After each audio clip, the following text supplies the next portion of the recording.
Madras high court में एक याचिका आई जिसमें कहा गया था कि तमिलनाडु में पेरियार की मूर्तियों के नीचे जो बातें लिखी हुई है वो आपत्तिजनक है और लोगों की धार्मिक भावनाओं को ठेस पहुंचाती है, इसलिए उन्हें हटाया जाना चाहिए। याचिका को खारिज करते हुए हाईकोर्ट ने कहा कि येरोड वेंकट रामास्वामी पेरियार जो कहते थे उस पर विश्वास रखते थे, इसलिए उनके शब्दों को उनकी मूर्तियों के पेडेस्टल पर लिखवाना गलत नहीं है। पेरियार की मूर्तियों के नीचे लिखा था, ईश्वर नहीं है और ईश्वर बिल्कुल नहीं है। जिसने ईश्वर को रचा वो बेवकूफ है, जो ईश्वर का प्रचार करता है वो दुष्ट है और जो ईश्वर की पूजा करता है वो बर्बर है। ग्रेट पेरियर नायकर के ईश्वर से सवाल। पहला सवाल, क्या तुम कायर हो जो हमेशा छिपे रहते हो, कभी किसी के सामने नहीं आते? दूसरा सवाल, क्या तुम खुशामद परस्त हो जो लोगों से दिन रात पूजा अर्चना करवाते हो? तीसरा सवाल, क्या तुम हमेशा भूखे रहते हो जो लोगों से मिठाई, दूध, घी आदि लेते रहते हो? चौथा सवाल, क्या तुम मांसाहारी हो जो लोगों से निर्बल पशुओं के बलि मांगते हो? पांचवा सवाल, क्या तुम सोने के व्यापारी हो जो मंदिरों में लाखों टन सोना दबाए बैठे हो? छठा सवाल, क्या तुम व्यभिचारी हो जो मंदिरों में देवदासियां रखते हो? सातवां सवाल, क्या तुम कमजोर हो जो हर रोज होने वाले बलात्कारों को नहीं रोक पाते? आठवां सवाल, क्या तुम मूर्ख हो जो विश्व के देशों में गरीबी, भूखमरी होते हुए भी अरबों रुपयों का अन्न, दूध, घी, तेल बिना खाए ही नदी नालों में बहा देते हो?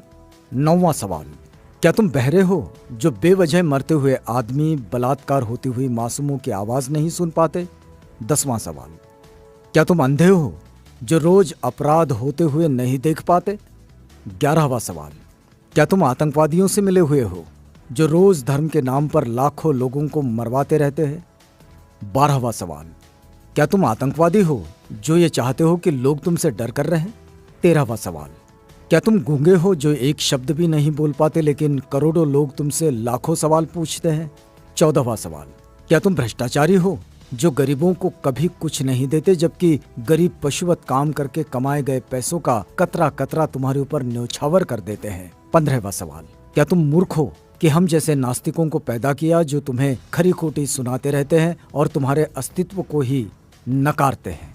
5 मिनट का समय निकालकर जरूर पढ़ो भगवान के कारनामे। नास्तिक होना कोई आसान नहीं। कोई भी नासमझ इंसान ईश्वर के अस्तित्व को मानकर फ्री हो जाता है, उसके लिए उसे बुद्धि की जरूरत नहीं होती, लेकिन नास्तिक होने के लिए दृढ़ विश्वास और साहस की जरूरत होती है। ऐसी योग्यता उन लोगों के पास होती है जिनके पास प्रखर तर्क बुद्धि होती है। अंधश्रद्धा ऐसा केमिकल है जो इंसान को मूर्ख बनाने में काम आता है। पेरियार ईवी रामास्वामी। आप देख सकते हैं हिंदू धर्म का विचित्र इतिहास।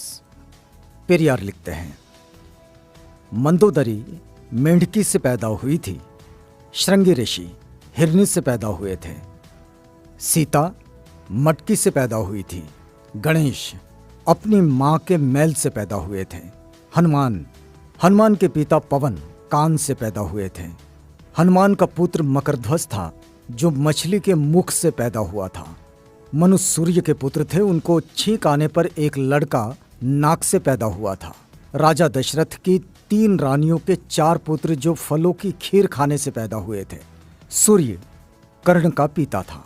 भला सूर्य संतान कैसे पैदा कर सकता है? वो तो आग का गोला है। ब्रह्मा ने तो 4 वर्ण यहां वहां से निकाले, हद है। अछूत का बनाया हुआ चमड़े का ढोल मंदिर में बजाने से मंदिर अपवित्र नहीं होता। अछूत मंदिर में चला जाए तो मंदिर अपवित्र हो जाता है। उन्हें इस बात से कोई मतलब नहीं कि ढोल किस जानवर की चमड़ी से बना है। उनके लिए मरे हुए जानवर की चमड़ी पवित्र है पर जिंदा अछूत अपवित्र। लानत है ऐसे धर्म पर। बुद्धिजीवी प्रकाश डालें, दिमाग की बत्ती जलाओ, अंधविश्वास भगाओ। यदि पूजा पाठ करने से ही बुद्धि और शिक्षा आती तो पंडों की औलादें ही विश्व में वैज्ञानिक, डॉक्टर, इंजीनियर होते।